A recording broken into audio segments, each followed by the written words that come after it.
Right, let's get you more on the story. I'm joined on the line from Lusaka by Nevers Mumba, president of the opposition MMD party in Zambia. Thank you very much for joining us, Mr. Mumba. Now, we've seen a number of African presidents or leaders who get ill while in office but refuse to shed light on their health status. There's always a shroud of secrecy around their health status. Why is this the case? Well, thank you so much for the opportunity. It is a very sad development, but in our culture, and the culture has so much to do with this issue of hiding the condition or the health status of a leader. This is the second time it has happened in our country.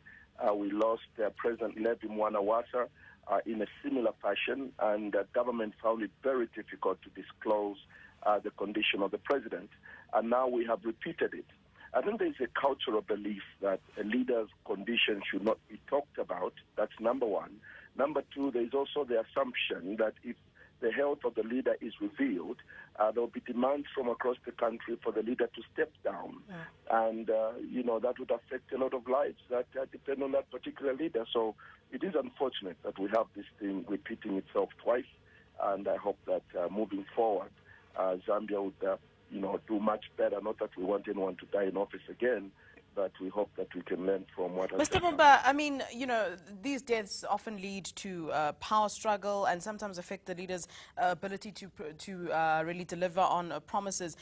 Surely while the leader sees that, he's in an ill state, or why are there no contingency plans made in the interim?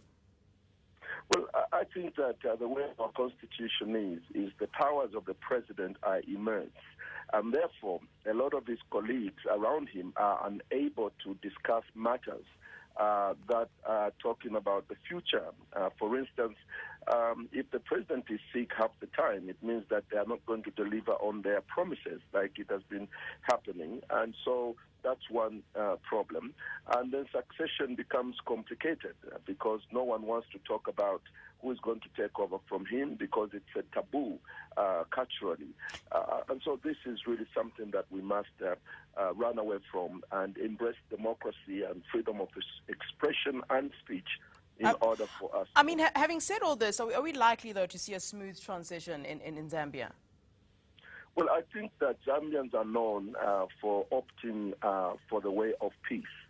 I have no doubt that we are going to have a smooth transition purely based on our history, that regardless of how complicated it looks right now, I'm sure that in the next few days, this thing will be resolved and we are going to have a smooth transition. It's our tradition in this country, and I don't expect anything else this time. Mr. Nevers Mumba, thank you very much for that. That's Nevers Mumba, president of the opposition MMD, speaking to us there from Lusaka.